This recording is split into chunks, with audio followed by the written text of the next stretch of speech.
A ideia de que Deus criou o homem à sua imagem e semelhança era compartilhada pela maioria dos cientistas ocidentais até meados do século XIX. Eles acreditavam que todas as criaturas do planeta haviam sido concebidas pela força divina, até que apareceu Charles Darwin.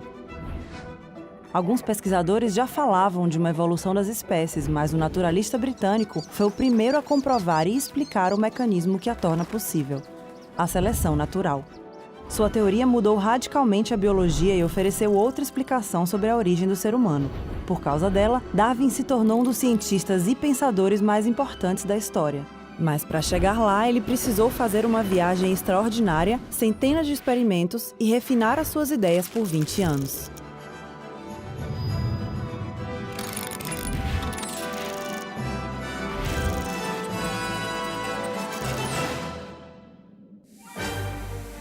Em 1831, Darwin tinha 22 anos e estudava na Universidade de Cambridge, quando foi convidado como naturalista a uma grande expedição.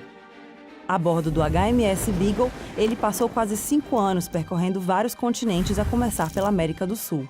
De lá, ele voltou com dezenas de exemplares vivos, ilustrações e fósseis. Os fósseis deram a ele uma das primeiras pistas sobre a evolução.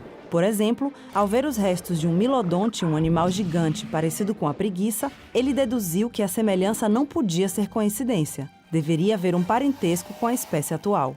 Quando passou pelas Ilhas Galápagos, Darwin observou espécies como as tartarugas gigantes que viviam em ilhas próximas, mas tinham características físicas únicas em cada ilha. Nas zonas úmidas, onde a vegetação era abundante, as tartarugas tinham um pescoço curto e uma carapaça em forma de cúpula. Já nas ilhas com ambiente árido, elas tinham uma carapaça irregular como uma sela e o pescoço mais longo. Mas como explicar essa diferença? Quando voltou de viagem, Darwin passou algum tempo analisando como, cruzando exemplares de uma espécie, criadores de animais e agricultores produziam novas variedades. A chave para conseguir variedades melhores de plantas e animais era a seleção artificial feita pelo homem. Darwin percebeu que o mundo natural provavelmente fazia o mesmo tipo de seleção, mas não sabia como, até que leu o trabalho de Thomas Robert Malthus, um economista britânico do século XVIII. Em um ensaio sobre demografia, Malthus disse que com o crescimento da Europa, a população aumentaria muito mais do que os alimentos disponíveis. Isso provocaria uma luta pela sobrevivência. Essa ideia ajudou Darwin a explicar o esquema evolutivo. Na natureza, há uma luta pela sobrevivência, mas o que sobrevive não é necessariamente o mais forte, e sim o que melhor se adapta às condições do ambiente em que vive.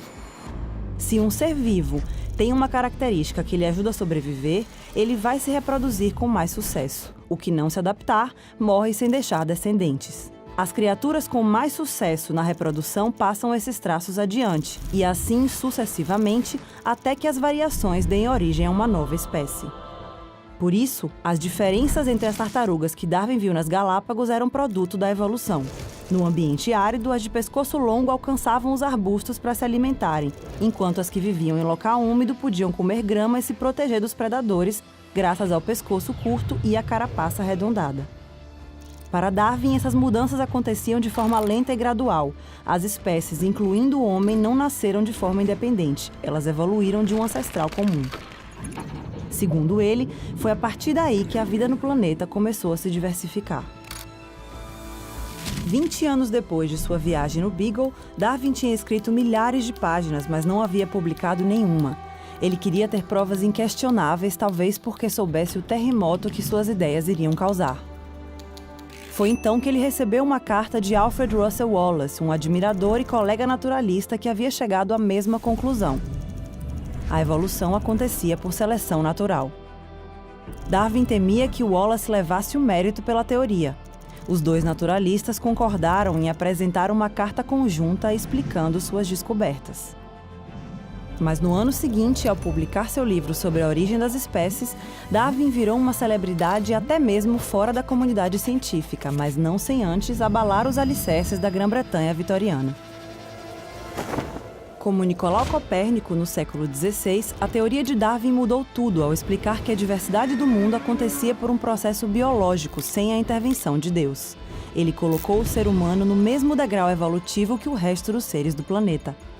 Avanços científicos comprovaram a teoria de Darwin, e até a Igreja Católica acabou aceitando décadas mais tarde, com ressalvas, que a evolução era compatível com a fé. E hoje, Mais de 150 anos depois que o mundo conheceu a teoria de Darwin, sabemos que a evolução é um fato. O planeta continua mudando, às vezes de forma dramática. E nós mudamos com ele.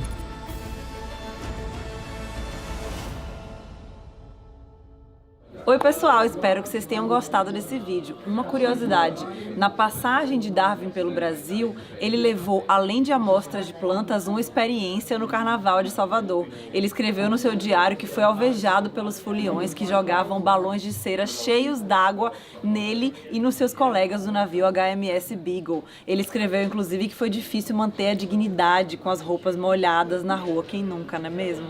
Se inscrevam no nosso canal para ver esse e outros vídeos.